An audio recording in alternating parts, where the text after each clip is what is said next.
Hi everyone and welcome to another wellbeing video. For those who don't know me, my name's Jamie Forsyth. I work for Amy on the Staffordshire Highways contract and I am a wellbeing ambassador, mental health first aider and now a mental health first aid instructor accredited by Mental Health First Aid England to deliver their courses.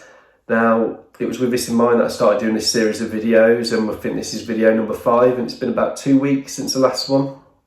Now, I've got a confession to make, and I've got to be honest with you that I was originally going to do a video on anxiety and how to cope with anxiety throughout COVID-19. However, this afternoon when I was finishing writing the content, unfortunately I called to say that my uncle, who was diagnosed with the coronavirus last Friday, had been put into palliative care, and the doctors were going to make him as comfortable as possible for what they think will be his remaining days. So obviously for me and my family it's been an emotional day, and I've been thinking about my mum a lot, who is now facing losing her brother, and I wanted to make sure that everyone is aware of the help that's out there in case that they've been through or are going through or will go through something similar in the future. While we know that people are dying from this pandemic, we rarely talk about it, apart from talking about big statistics and 30,000, 35,000, however many it may be, unless it's someone close to us that dies. So I think it's important for us to have that understanding of what we or someone we know might go through if this happens during this time. So I'm sure anyone who's experienced it would tell you that bereavement is one of the hardest things in the world to go through anyway, let alone during a pandemic like we're experiencing now.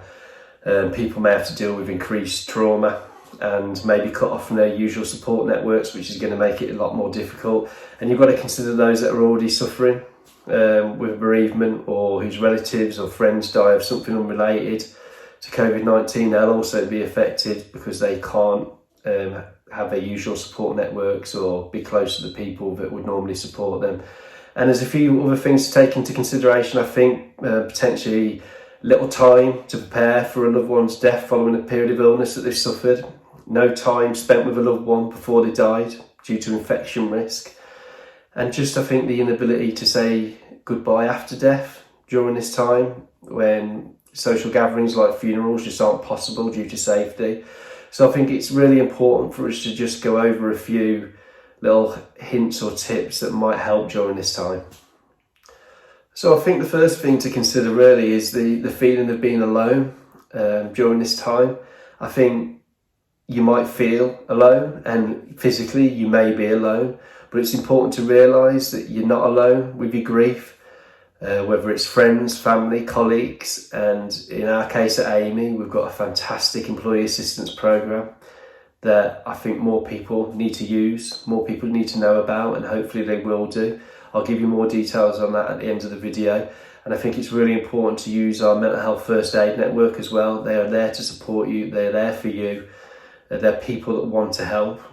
Now, I think the second thing to consider is looking after yourself and getting rest. Now, this might sound obvious, but during times of grief and bereavement, I think it's easy to want to hide away, especially as that's what we're being encouraged to do to a degree at the moment. But I think it's important to try and get out, get some fresh air, get some sunlight, open a window even would help. If you're allowed to, go and do some exercise, go for a walk. If you can't go out, do some exercise in your home. I think everybody knows now how important exercise is with regards to mental health, healthy body, healthy mind. I mentioned it in one of my previous videos, a regular routine, getting up, getting dressed, eating meals at the usual time. Whether you're part of a family or you're on your own, the structure's going to help you. If it's only a little bit, it's going to help. And I think it's important just to let your feelings out. Crying can help. Listening to a favourite song can help. Some people find it helps to express themselves, whether that's painting, drawing, music, anything like that. And maybe even doing something that reminds them of the person who's died can help. I think all three of these things are really important. And I think just staying active physically and mentally is going to help you through this initial stage of bereavement. So I think it's also important to remember that during the initial stages of grief and bereavement that you are going to feel bleak potentially.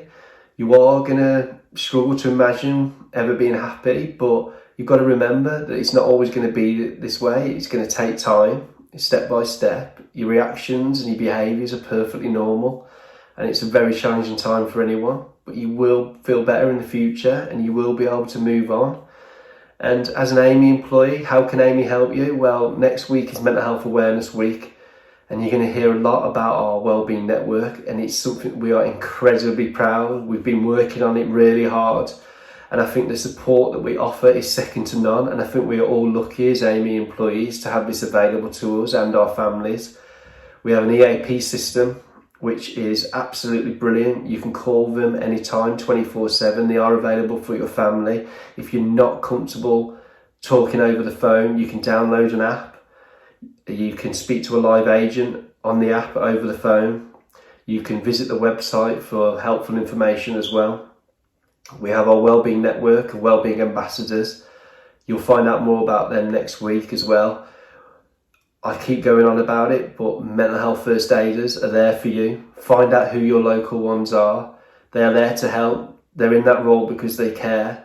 They will help you through any situation, and they will signpost you to whatever help Amy can offer. So please take advantage of them. So thank you for listening this week. I know it's been a completely different kind of video, slightly more downbeat, but after today I kind of realised the importance of getting the message out there to people who are potentially going through the bereavement and grief, that they have got the support there, particularly our colleagues. And even if it's not you going through it, there are websites and information available on how you can help someone go through it. I'll put those on the screen now. So I just want to end by saying thanks for listening. Look forward to Mental Health Awareness Week next week. There's going to be loads for you to look at. Stay safe, look after each other, and have a good weekend. Thank you.